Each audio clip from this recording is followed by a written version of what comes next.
लुगा भी पाइन था, तैयार भी थियन था, ज़ाहिरा दोस्तन सां मेल मुलाक़ातूं थींदियूं आहिनि, को ख़ासि एम हूंदो आहे त तयारु थिजे को ॾिसी करे वाह वाह करे? सर बिल्कुलु, हाणे उहो त हूंदो, ज़ाहिरी ॻाल्हि आहे, माण्हू तयारु थिए थो त कंहिंखे ॾेखारण लाइ थो थिए, कुझु सुठो लॻण लाइ थिए थो, हे ख़र्च अख़राज उन लाइ माण्हू करे थो। सर अॼु मां मैनिक्योर पेडिक्योर करायो आहे, फेस वॉश करायो आहे, उन खां पोइ शेव कराई आहे, कलर करायो आहे, फुल बॉडी ट्यूनिंग कराई आहे सम्झो त। जी फुल बॉडी ट्यूनिंग? जी जी जी। घणा पैसा लॻा हूंदा हिन जा? सर रियायत कंदा ज़रूरु कान्हे, उहो अंदाज़ो 2.5-3 हज़ार त हूंदा ऑब्वियसली, 2.5-3 हज़ार जे लॻभॻि हूंदा कुझु। हर ईद ते तव्हां तयारु थींदा हो या अॼु स्पेशली हिन ईद ते थियो पिया? सर हूअं ई थींदा आहियूं, ईद त अची वई आहे, हूअं ई तयारु थींदा आहियूं। ईद त अची वई आहे, उहा अदरवाइज़ हूअं ई इहो ई हूंदो आहे, ऑफिस वञण जो माण्हू मीटिंग्स वग़ैरह आहिनि त माण्हू अप टू डेट हुजे त बेटर आहे। मतिलबु हर भेरे तयारु थियो था पर अॻिजो न था? बसि ईअं ई थिए थो। अच्छा, तव्हां इहो ॿुधायो त जीअं हिन चयो त फुल बॉडी ट्यूनिंग, हर क़िस्म जी लवाज़मात जेके तव्हां वटि आहिनि उहे हिन यूज़ कया आहिनि, केतिरा पैसा वठो पिया? ईद ते का रेट वेट वधाया अथव या उहे नॉर्मल रेट्स वठो? रेट सर नॉर्मल आहिनि, रेट नॉर्मल था वठूं ईद ते। बाक़ी इहो आहे त साईं जो फुल फेशियल थियो आहे, कटिंग शेव थी आहे, मैनिकेयर पेडिकेयर वग़ैरह सभु तयारी थी आहे। ईअं दोस्त इंतज़ार में बीठा आहिनि, कुझु इंतज़ार में घणियूं ख़तमु थियनि जेसि ताईं हाल फ़िलहाल साईं में फ़ारिग थींदो, पर ॿियनि दोस्तनि खे बि टाइम ॾींदासीं। अच्छा, हूअं नॉर्मल जेके रेट्स वठो था उन्हनि खां ईद जे करे केतिरा वधाया अथव? ईद ख़र्ची जीअं हर को वठे? जी जी, हा न, 100-200 मिड़े वधाया आहिनि, कटिंग ते, शेव ते, को फेशियल ते 100-100, 50-50, 200 वधाया आहिनि नॉर्मल। हा, ईद जी ख़ुशी जे करे। हिन ते माण्हू किराए नथा कंदा यार, एॾा पैसा वधीक था वठनि? सर माण्हू त ख़ुशी था ॾियनि था ईद जे मौक़े करे, हूअं खणी ट्राई कनि, बाक़ी हाणे त नथा कनि, हाणे त ईद जे करे 100-200 वधाए ईअं पाण ई ॾियनि था एक्चुअली। हा रश त जाम हूंदी ईद एरिया जाम आहे, ॾिसो था तव्हां, मुंहिंजे पोयां बि माण्हू बीठा आहिनि इंतज़ार में, हेॾे बि बुकिंग लॻी पिया, ॿियनि कार्यक्रम ते बि बुकिंग में इंतज़ार में माण्हू वेठा आहिनि। ईद जो मौक़ो आहे, अञा 2 ॾींहं पिया आहिनि, पोइ बि बाक़ाइदे। कहिड़ी स्पेशल फरमाइश कहिड़ी पई हले अॼुकल्ह त बाबा हीअ तयारी कर? फरमाइश सर फेशियल जी ऐं कलर शाइनर, इन जी ख़ासि करे माना ईद जे मौक़े में फरमाइश थींदी आहे फेशियलनि जी वधीक। फेशियल घणो छो कराईंदा आहिनि? चहिरो साफ़ थिए, ॾिसण में ख़ूबसूरत लॻूं, ईद वारे ॾींहुं कंहिंखे वणूं। ईद खां सवाइ बि ईअं ई तयारु थींदा हो या ईद जे करे स्पेशल तयारी आहे? जीअं त ईद जो हिकिड़ो स्पेशल ॾींहुं आहे त उन ते माना ईद जी स्पेशल जेका तयारी आहे उहा बि लाज़मी आहे। पोइ आम ॾींहंनि में त एतिरो माण्हू तयारु नथो थिए, पर ईद जे करे स्पेशली माना फेशियल वग़ैरह ऐं ख़ासि तयारी हूंदी आहे। ख़ासि हिकिड़ो ॾींहुं आहे ऐं सभु माण्हू तयारु हूंदा आहिनि ऐं हर कंहिंजी ख़्वाहिश आहे त मां सभिनी खां चङो लॻां। सो इन सिलसिले में हर कोई तयारु ऐं बहितर करण जी पाण खे कोशिशि कंदो आहे। मां हिकु त पंहिंजी फैमिली जे लाइ ऐं ॿियो जीअं ईद हिकिड़ो ख़ासि ॾींहुं आहे, ईद जे लाइ मां तयारु थियां। अच्छा, घणो वक़्तु अॻु में जे करे असां ॾिसूं त सिर्फ़ु लेडीज़ ई जेके आहिनि उहे तयारु थींदियूं, उहे ई फेशियल, ई सभु लवाज़मात, पर अॼुकल्ह इहो ट्रेंड मर्दनि में बि तमामु घणो थी वियो आहे, इहो छा जे करे? जीअं वक़्त सां हर शइ चेंज थिए थी, ॾींहों ॾींहुं जिदत ईंदी थी वञे लाइफ में, सो उन सां गॾोगॾु हे फेशियल बि इंक्लूड थी वियो आहे लाइफ में, ईद जी तयारी में। सो इन जे करे फेशियल मर्दनि जो औरतुनि सां मुक़ाबिलो थी पियो आहे या उन्हनि खे फॉलो कनि पिया त जीअं उहे तयारी कनि थियूं असां उअं ई कयूं? न, एक्चुअली हर कंहिंजी ख़्वाहिश आहे त मां बहितर नज़र अचां, इहा हिकिड़ी अवेयरनेस आहे। सो मुक़ाबिलो न आहे, अवेयरनेस? हा, मुक़ाबिलो न आहे, अवेयरनेस आहे, त ईद जे ॾींहुं मां बहितर नज़र अचां।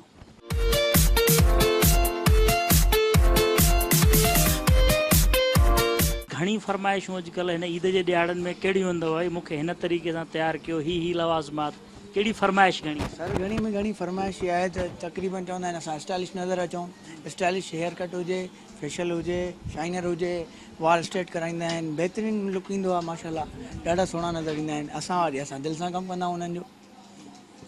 मोस्टली जेके बि माण्हू अचनि था पिया उहे फेशियल मोस्टली कराईंदा या तमामु थोरा माण्हू फेशियल कराईंदा, बाक़ी वार ठाराए हलिया पिया वञनि? न सर, तक़रीबन माण्हू फेशियल कराईंदा आहिनि, चवंदा आहिनि त असां ईद जो ॾींहुं आहे, ख़ुशीअ जो ॾींहुं आहे, सुठा नज़र अचूं, पार्क वञूं, घुमणु वञूं, हेॾे वञूं, मिटनि माइटनि ॾे, महिमाननि ॾे घुमणु फिरणु, तयारी फुल लॻी पई आहे सभिनि जी। ईद ते छा मुक़ाबले जो रुझान हूंदो आहे, ख़ूबसूरती जो को आलमी मुक़ाबिलो हूंदो आहे, अहिड़ी कहिड़ी ॻाल्हि आहे जो हर माण्हू तयारी ते फुल ज़ोर ॾींदो आहे त मां सभिनी खां सुहिणो लॻा? सर मुक़ाबिलो त न हूंदो आहे, एक्चुअली चवंदा आहिनि त असां सुठा नज़र अचूं, बहितरीनु नज़र अचूं, साफ़ु सुथरा नज़र अचूं, सुठो कपिड़ो पायूं, माशाल्लाह। रेट बि वधीक थी विया आहिनि, उन खां पोइ बि माण्हू इहे सभु लवाज़मात इस्तेमालु कनि पिया। न सर रेट उहे न आहिनि वधिया जीअं माना माण्हू सम्झंदा आहिनि, पर फेशियल त हर कोई कराईंदो आहे उन ई नॉर्मल रेट सां ई फेशियल फुली कंदा आहियूं असां जी।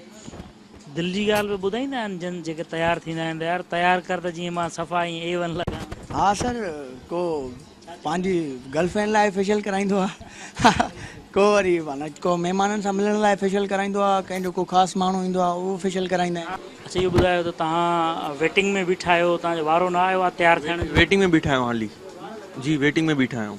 ईद जे करे रश हुजण जे करे नंबर न आयो आहे? हाँ, ईद जे करे रश है इन करे।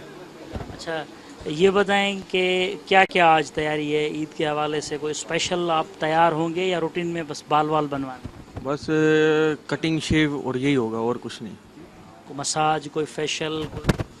फेशियल वगैरह तो नहीं करवाते, बस खाली कटिंग और शेव वगैरह। आपके सारे दोस्त तो फेशियल भी करा रहे हैं, तैयारी भी करा रहे हैं? बस हर किसी की अपनी अपनी मर्जी है, किसी को पसंद है किसी को नहीं पसंद। आप बगैर फेशियल के ही सबको पसंद है? जी जी, बगैर फेशियल के बस सही लगता है, गुजारा होता है। वैसे कभी कभी फरमाइश भी होती है ना? बस कभी कभार जैसे शादी वगैरह फंक्शन होता है तो करवा लेते हैं, अदरवाइज नहीं। ईद के हवाले से जैसे दूसरे लोग तैयार हो रहे हैं इस तरह हल्की बहुत थोड़ी बहुत एक आधी क्रीम लगा लेंगे और बस। ये जो आजकल ट्रेंड चल रहा है, पहले बहुत सारी लड़कियां जो है ना वो तैयार होती थी ब्यूटी पार्लर्स में, आजकल वही ट्रेंड लड़कों में भी आ गया है और जैसे ऐसे लग रहा है कि कोई मुकाबला चल रहा हो लड़के और लड़कियों के दरमियान। बस यही है कि बंदा कोशिश करता है हम अच्छे से अच्छे लगें, अवेयरनेस आ रही है लोगों में कि जितने भी आजकल यंग जनरेशन है वो इस चीज़ की तरफ आ रहे हैं ताकि हम भी और खूबसूरत लगें, इस हवाले से कि ये चीज़ चल रही फेशियल वगैरह। अच्छा इहो ॿुधायो त केतिरे अरसे खां वठी सैलून ते कमु कयो पिया, हिन ईद ते कीअं माण्हुनि जो को नज़र अचे पियो जज़्बो तयारी करण जे लाइ, रश वश आहे या न? सर रश त माशाल्लाह ॾाढी आहे ऐं रश हर साल हूंदी आहे, हर ईद ते हूंदी आहे, पर फ़िलहालु रश एतिरी आहे, अंदरि बि वेटिंग में माण्हू वेठा आहिनि, ॿाहिरि बि वेठा आहिनि, सो रश त हूंदी हूंदी। सैलून वारनि जी डबल ईद?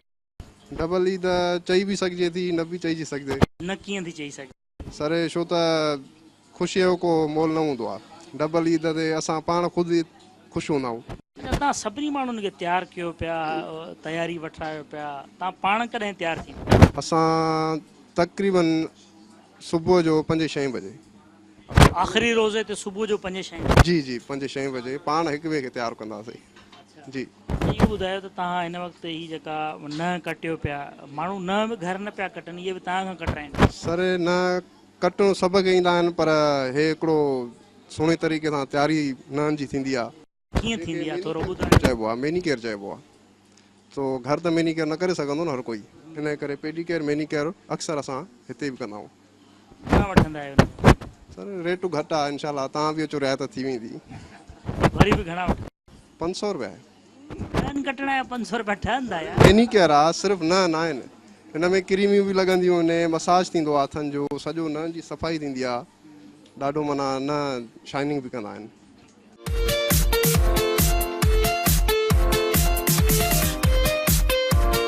उहे आम रूटीन में भी कराईंदा आहिनि कटिंग शेव, पर फेशियल जो रुझान ऐं कलर वग़ैरह शाइनर वग़ैरह फुल तयारियूं पिया कनि। छा ट्रेंड छा आहे? हूअं त पहिरियों औरतूं वधीक तयारु थींदियूं, हाणे हिन सैलून ते अचण खां पोइ त ईअं लॻे पियो त औरतुनि जी सैलून ते रश घटि आहे, ब्यूटी पार्लर ते हिते वरी रश आहे। सर बसि हर कंहिंजो शौक़ु आहे, जंहिंखे शौक़ु थिए थो उहो कराए थो। मर्द बि माना सुहिणो थियण लाइ मैदान में लही पिया? ज़रूरु कंहिंखे वणाइण लाइ कुझु त करिणो पवंदो न साईं। आदेश इहो ॿुधायो त ज़ाहिरा ईद मुस्लमान सेलिब्रेट कनि पिया, पर हिंदू बिरादरी जा माण्हू बि हिन ई मुल्क में हिननि ई शहरनि में रहनि पिया, त हू बि मुस्लमाननि सां गॾिजी सॼी उन ॾींहं खे विश कंदा आहिनि, उन्हनि खे तयारी कंदा आहिनि, त तव्हां छा छा कंदा? असां बि जीअं तव्हां कंदा हर शइ असां बि उअं ई कंदा आहियूं, हर कंहिं सां मिलणु करणु, उथणु विहणु, हर कंहिं सां मिलणो आहे, उंडे वञिणो आहे। सेलिब्रेट कंदा हुन जे लाइ तयारु पिया थियूं। फैमिली में बि ईद वारे ॾींहं ते जेके बि तव्हांजा मुस्लमान पड़ोसी हूंदा या ॿिया उन्हनि सां तव्हां ही सेलिब्रेट? जी जी, जेके वटि आस पास में आहिनि रिलेटिव्स वग़ैरह सभिनी सां ईद मिलणु वग़ैरह। हा, इहो ॿुधायो त को ज़मानो हुयो माण्हू फेशियल कराईंदा हुआ त सैलून जो को बंदि कमिरो ॾिसंदा हुआ, चवंदा यार उते हल जेको आहे माण्हुनि जे साम्हूं फेशियल न थिए। अॼुकल्ह थोरो ज़मानो बदिली न वियो आहे, जेके बि माण्हू वेठा आहिनि तक़रीबन फेशियल बि कराइनि पिया, ईद जी भरपूर तयारी बि हले पई। छा ट्रेंड आहे? हर को चए थो त असां सुठा लॻूं, पोइ उन जे करे फेशियल हर को कराए थो, पेडीकेयर मैनीकेयर हेयर ट्रीटमेंट वग़ैरह। जे हिकिड़ो सुठो इवेंट आहे त हर को चए थो त असां सुठा लॻूं। ईद ते कहिड़ी फरमाइश घणी आहे माण्हुनि जी तयारु थियण लाइ? तक़रीबन माना घणी फरमाइश आहे, फेशियल जी आहे, माना पेडीकेयर मैनीकेयर जी आहे, ऐं हेयर ट्रीटमेंट वग़ैरह शाइनर वग़ैरह जी माना तमामु घणी आहे हुननि जी। हा, अॻे इहो ट्रेंड हूंदो आहे न त माण्हू थोरो इन ॻाल्हि खां अवॉइड कंदा त अगरि असां फेस वॉश मसाज या का ॿियो को अहिड़ो को फेस ते का शइ थिए त असां अंदरि वेही करे करायूं, को ॿाहिरि माण्हू न ॾिसनि। सही, बिल्कुलु पहिरियों हुयो यूज़र, पहिरियों इन शइ जो घटि रुझान हो, हाणे माना हिकिड़ो तमामु सुठी चेंजिंग आई आहे, शौक़ु तमामु सुठो आयो आहे। हर को चए थो त जीअं असां सुठा लॻूं, इन करे हाणे को उहो न रहियो आहे, माना खणी हिजाब खणी चइजे उहो न रहियो आहे। हर को हिजाब ख़तमु, हिजाब ख़तमु थी विया आहिनि। हा, बिल्कुलु बिल्कुलु। अॻे सिर्फ़ु औरतुनि जे लाइ इहो हूंदो त उहे बि रुॻो तयारु थियनि पियूं, उन्हनि ते टोका हणंदा हुआ माण्हू, ऐं हाणे माना मर्द बि घटि नथा कनि। सही, बिल्कुलु। हाणे मर्द बि चए थो त माना असां बि माशाल्लाह घटि न आहियूं, हिकिड़ो सुठो हो आहे, माना हिकिड़ो पंहिंजी सफ़ाई बि आहे, हिकिड़ी स्किन जी सफ़ाई बि आहे, केयर बि आहे। माना चए थो हर को चए थो त जीअं सुठो लॻां, चाहे लेडीज़ हुजे चाहे जेंट्स हुजे, त माना हर को बहितर थियण जे। असां लेडीज़ जे ब्यूटी पार्लर्स ते विया आहियूं, उते रश घटि थी नज़र अचे, तव्हां वटि घणी थी नज़र अचे? बसि अॼुकल्ह मां सोचियां त लेडीज़ खां जेंट्स वधीक हो तयारु पिया थियनि। अच्छा, अघ त यकीनन वधाया हूंदा ईद जे करे? हा, बिल्कुलु वधाया आहिनि सर, पर माना ज़ाहिरी आहे साल में हिकिड़ो ॾींहुं अचे थो इहो, त उनजे लाइ थोरो घणो त माना थोरा वधाया आहिनि, बिल्कुलु। हा, त जीअं हिकिड़े ईद जी उहा खणी टिप खणी चइजे या ख़र्ची चइजे। माण्हू ख़ुशी सां ॾियनि पिया या गोड़ कनि था? न न, तमामु ख़ुशी सां, छो त साल में हिकिड़ो दफ़ो इवेंट इहो वॾो अचे थो, माना ॾींहुं अचे थो, उन्हनि जे करे माना ख़ुशी सां ॾियनि था, कोई अहिड़ो न आहे माना। अच्छा, हूअं आम ॾींहंनि में तव्हां केतिरा माण्हू तव्हां वटि ईंदा आहिनि कटिंग कराइण या फेस वॉश मसाज या जेको कुझु बि तव्हां वटि हिते तयारी थिए थी, घणा माण्हू मोकिलाईंदा हो? ईद जे करे केतिरो इज़ाफ़ो थियो? ईद जे करे त काफ़ी इज़ाफ़ो थियो आहे, आम ॾींहं ते त कुझु नॉर्मल हूंदो आहे। ईद में त काफ़ी माण्हू अचनि था, को फेस वॉश क्लीजिंग फेशियल वग़ैरह हर शइ थिए थी। घणा वधीक माण्हू तव्हां मोकिलायो था? हूअं आम ॾींहंनि में घणा कंदा आहियो, ईद जे करे घणो इज़ाफ़ो थियो? ईद जे करे त इज़ाफ़ो इन करे थियो आहे त हर नओं माण्हू बि अचे थो, पुराणो माण्हू बि अचे थो। बाक़ी आम ॾींहं ते 10 खां 12 चई सघिजे थो, बाक़ी ईद में त हर नओं पुराणो अची थो वञे, हर नओं पुराणो 50 30 40 50 माण्हू तव्हां डेली मोकिलायो? डेली न, ईद जे दौरान। ईद जे ॾींहंनि जे करे? ईद जे ॾींहंनि जे करे। फरमाइश कहिड़ी थी हले, घणी जेका ट्रेंड छा आहे? ट्रेंड त घणो ब्लू ब्राउन वार, हेयर ट्रीटमेंट फेशियल मास्क वग़ैरह, स्टीम अचे, हेयर ट्रीटमेंट आहे, वारनि जी कटिंग आहे स्टाइलिश हुजे, बियर्ड स्टाइलिश ठहियलु हुजे। माण्हू सॼी तयारी करण महिल पैसे वैसे ॾे ॾिसंदा या चवंदा फुल तयारु कर जेतिरा बि पैसा लॻे? न, कुझु पुछनि था, कुझु ईअं चवंदा करे ॾे कमु तयारु हाली ख़ैरु आहे। बाक़ी कुझु पुछा करनि था केतिरे ट्रेंड आहे, केतिरा पैसा लॻंदा, उनखे पैसा ॿुधायूं था। दिलि जो हाल बि ॿुधाइनि था त किथे को वञिणो आहे तयारु थी को बाबा ई ॾिस ख़्यालु कर? फ़िलहाल त कंहिं बि न ॿुधायो आहे। तयारी हले पई, ईद जे करे तयारु थियण आया आहियो? जी जी, हा। किथां जा आहियो पाण? आबाद जा। अच्छा, त ईद खां अॻु में ई तयारु थियो पिया, रश घणी आहे इन जे करे? छो वार कटिंग कराईंदा, कटिंग कराईंदा छो? सिर्फ़ु कटिंग? सिर्फ़ु। छो भला? बस हाली ईअं ईद रात ते। ॿिया हेॾियूं तयारियूं वयारियूं कनि था, तव्हां छो न पिया कयो? को ख़ासि सबबु? कोई बि न, बस ईद रात कराईंदा। ईद रात तयारु थियण वरी ईंदव? हा हा। तयारु थी काॾे वेंदव? उहो हिते हूंदा, काॾे वेंदा? ईद जी तयारी जे लाइ तव्हां आया हो या अञा उहा तयारी करणी आहे? न, ईद जी तयारी लाइ आया आहियूं, थोरी तयारी मां करणी आहे, और ईद खां पोइ करणी आहे तयारी बि। अॼुकल्ह छा छा वार ठारायो पिया, ॿियो बि छा छा? न न, बसि वार ठारायूं, फेशियल करण जो शौक़ु न आहे असांखे। छो न आहे फेशियल? सभु कराइनि पिया, ईद जी फुल तयारी हले? असांखे शौक़ु न आहे वरी कराइण जो। ईद ते ॿी छा छा तयारी कई? ईद जी तयारी फुल करे छॾी आहे, कपिड़ा शॉपिंग थींदी आहे सॼी करे छॾी आहे, माना सॼी शॉपिंग करे छॾी आहे ईद जी में, तयारी फुल। वार कहिड़े स्टाइल में ठारायो? जेको स्टाइल जेको ॾिसो था, वन साइड जी। ईअं छोकिरा नौजवान ठाराईंदा आहिनि, को संजय दत्त, को आमिर खान, को सलमान खान, ईअं न? न, इहो हनी सिंह आहे। जी यो हनी सिंह जा हूंदा आहिनि यो हनी सिंह वारा तो ठाराए हुआ तुंहिंजो पसंदीदा जी कहिड़ो गानो पसंदि आहे तोखे? यो हनी सिंह जा गाना त इलाही अथव सभु पसंदि आहिनि माना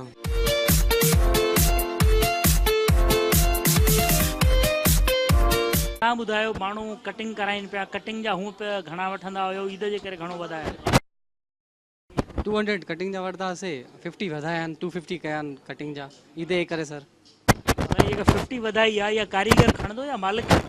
सर कारीगर खणंदो मालिक न खणंदो 50 में मालिक खे रुपयो बि न मिलंदो? न मालिक खे रुपयो बि न मिलंदो तय हूंदो आहे उन सां मालिक सां? जी जी हा तय हूंदो आहे इहो असांजी ख़र्ची आहे सर सॼी राति कमु कयूं था 24 कलाक कमु कयूं था सारी ॻाल्हि असांजो हक़ आहे न मालिक ईअं न कंदो आहे यार हाणे ठीकु आहे कुझु न कुझु मूंखे बि ॾेई छॾियो न सर इहो असांजो हक़ हूंदो आहे जी आख़िर में माण्हू चवंदो आहे ॿियो कुझु बि न भला मूंखे मानी खाराई मानी बि मालिकनि जे मथां हूंदी आहे ॿुधो न हा माशाल्लाह सुठो इंतज़ाम थींदो आहे छा ट्रेंड आहे माण्हू कहिड़ी तयारी घणी पिया कनि फेशियल मास्क कटिंग कहिड़ो घणो रुझान छा अॼुकल्ह ब्लैक मार्क्स हले थो ब्लैक हेड्स लाइ न अॼुकल्ह इलाही यूट्यूब ते बि अचनि था ऐं फेसबुक ब्लैक मास्क जेको लॻे थो पियो इहो ॾिठो आहे मूं बि मुख़्तलिफ़ माण्हुनि खे लॻाराईंदे थोरो अजीब न आहे मुंहुं ब्लैक थो थी वञे सॼो? न सर उसमें उनमें ब्लैक न थींदो अने डॉट्स हूंदा आहिनि स्किन ते और फ़िलहालु त मुंहुं ब्लैक थो नज़र अचे न जेसि ताईं वॉश फ़िलहालु ब्लैक थींदो आहे ज़ाहिरी ॻाल्हि उन ब्लैक मार्क्स आहे इन जो नालो ई रखियो अथनि ब्लैक मार्क्स त बुरो न लॻंदो आहे माण्हू जो मुंहुं ब्लैक थी वञे? अल्फा